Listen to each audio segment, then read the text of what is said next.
Alright, this is a truck vlog, yeah? Not a truck, well, it's a truck vlog, yeah. You're getting to see a lot of new drivers now taking their class 2s and whatever, their class 1s. And they're vlogging their experiences, which is great, because I think sometimes if you're not in trucking or you're thinking about doing the trucking, they're making the mistakes for you effectively, and you're learning from their mistakes. You'll see a lot of people now, even experienced truckers, when they get a pear-shaped day when they're going into their 15, they're running out of time. It's, I don't know, the best, well, I don't know, I've driven for a few years, 1 or 2 years. Multi-drop vans, I've done 7.5 ton, I've done agency for many years now. Varied days, short days, half days, no work in the whole week. You still got to pay your bills a week after, which is difficult or impossible. But yeah, when you get your days, when you get your truck days, you can have it a day when it all goes proper pear-shaped, and you think, ugh. But when you're on an agency, it's the best way to learn, because you don't have to go back there, and they can say we don't want him again, we don't want them again, right? Which is great. So you're only loyal to them for 8 hours or that shift, and they're only loyal to you. They're only obligation to pay you for that shift.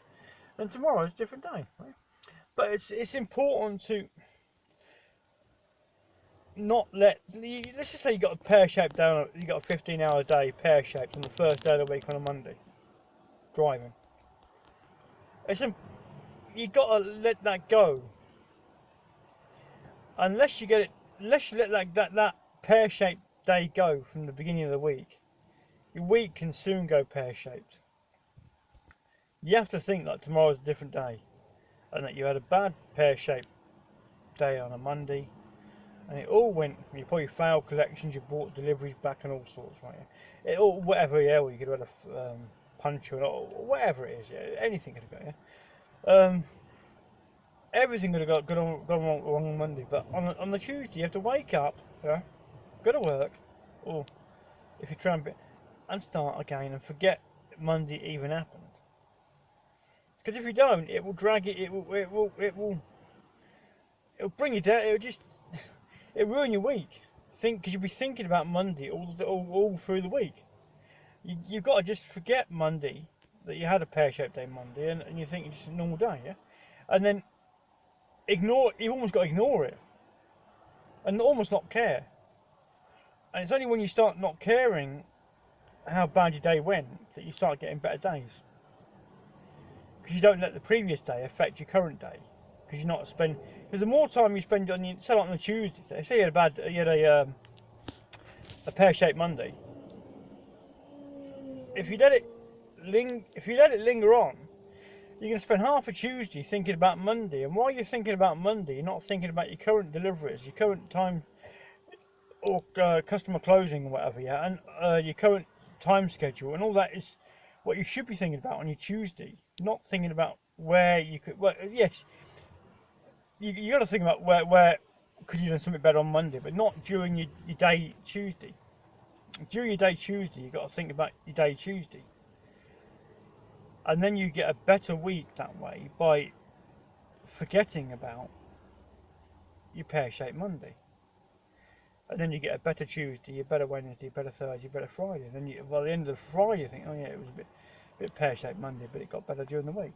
But if you keep thinking about your pear-shaped Monday all through the week, you think, that was a pear-shaped week, but it wasn't. It's just only because you couldn't let go of your. It's like you could bring back, you could fail collections, you could fail 10 o'clocks, 12 o'clocks, whatever. Yeah, you could get a collection, and the company's closed on a half day on a Friday, which throws your whole day up in the air effectively. The only way you get around that is almost not caring. You got to almost not care. The phone will ring. Oh, this customer's going out. They need their deliveries urgently. Well, they'll get them when they get them. As long as you think like that, You won't be driving under stress under the customer who couldn't care anything about you. So why you care anything about them? You just turn up, and if they're in, especially on a Friday afternoon, yeah, when they close at 12 o'clock, yeah. Oh, they're closing at half day, and they need their delivery before over the weekend. Don't forget about it, yeah.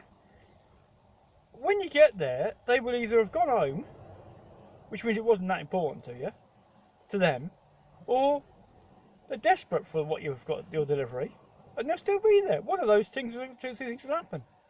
But there's no point in you stressing your day or changing your day for them. Just if you just do your, because if you've got like 50, 60, 70 customers, you can't think about all the customers, can you? You've got to think about your plan, your route, and how you get back to your yard in good time, having done all your deliveries or whatever it is. And that's the only way to think when you're doing whatever it is, class 1, class 2, multi-drop, 7.5, whatever, driving. Ignore any time you get. Sometimes you go places and they've got like all the times you got to be here between this time. Forget it. Ignore it. Just carry on it regardless. If they're open, they're open. If they're not, just take it back. Think like that, and you'll get on great doing deliveries. And be prepared to turn the phone off if they keep ringing you.